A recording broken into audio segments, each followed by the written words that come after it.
Hello, everybody. Peace of Christ. Um, this is part two to the Trinity as a false teaching, uh, and this is Jay Hutzel's part one of this video. And I just want to reiterate on my last points how Muslims are very hypocritical in how they judge, um, how they understand the Bible and how they read the Bible. A lot how atheists do. They do share commonalities with that, as you will be seeing if you're watching my videos, and how that they want to interpret it the way they do and not by what it says in order to try and find contradictions or to prove it false. But all you have to do is keep reading. Don't stop at the verse that somebody tells you to. Read what it says. Look at the rest of the scriptures that pile up and agree with that verse, and you will see that the interpretation was wrong and it's not a contradiction. Let's continue on. Okay, it's funny how Muslims love to use this argument that where is the word Trinity in the Bible? The word Trinity is not in the Bible. Okay, where's the word Tawhid in the Quran? Where's the word Tawhid in the Quran? If you're going to use this logic that because the word Trinity does not exist in the Bible, well, the word Tawhid is not in the Quran, and for those who don't know, Tawhid is the Islamic meaning for the oneness of God. And that's not in the Quran. You will not find that. In fact, there's a lot of verses that seem to indicate that there is another Allah. In fact, Allah says he swears by Allah, which is very stupid. And the Quran, the very first chapter, in chapter 1, the Quran is supposed to be Allah's revelation to mankind, yet he's saying in the name of Allah, the most gracious, the most merciful, the most high. So he should be saying in the name of me. It's pretty foolish. But let's continue.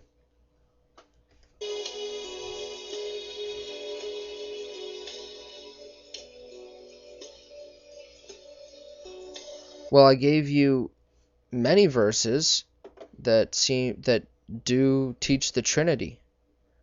There's a lot, and there's a lot more, and I showed you that in right from Genesis and in Exodus you find God having human qualities. Now remember, this is an event that happened to God becoming the man Jesus Christ. So this is an eternal thing for God. This didn't happen in a point of time. So when we see God having human qualities, it's because he came as a man. Your God was always a leg and always had a body. Our God became a man. Why? For us, so that we can have salvation, so we can know about him, to relate to us. If you had infinite abilities and you wanted to relate to an animal, well, you would become an animal so that you can better relate to it.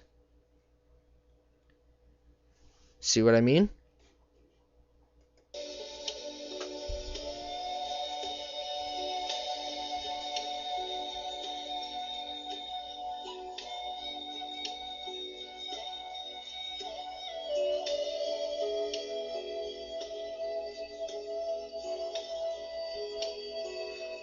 Can you please cite some sources for this? You're just making statements. Where's your sources? They were three separate gods that people worshipped. They weren't one.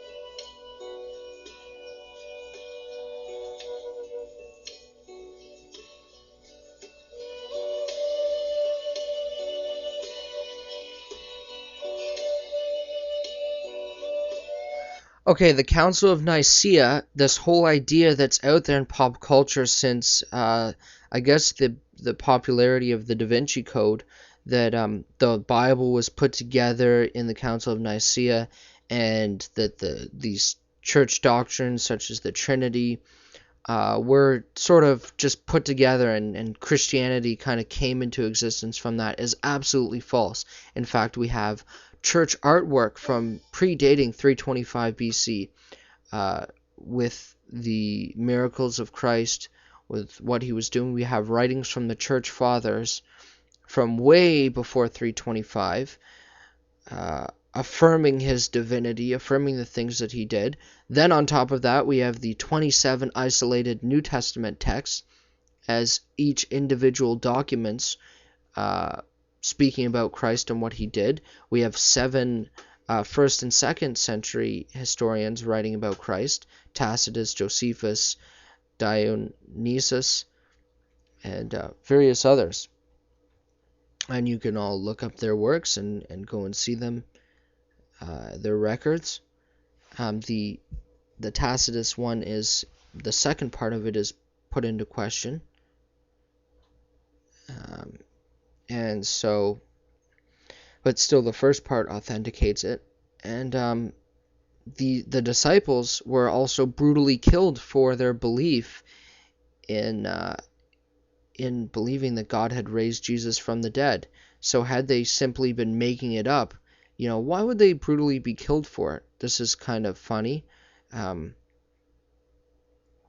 Nobody dies for what they know is a lie. For example, a suicide terrorist bomber, Muslim, will die for maybe what they think is true, that they think that they're dying and killing innocent people for the just and righteous cause of Allah, but they're really just mentally sick. And so if these people had been making up this story about Christ, why would they just go and want to die like that? Why wouldn't they say, no, this is not true? Stop the Jesus movement.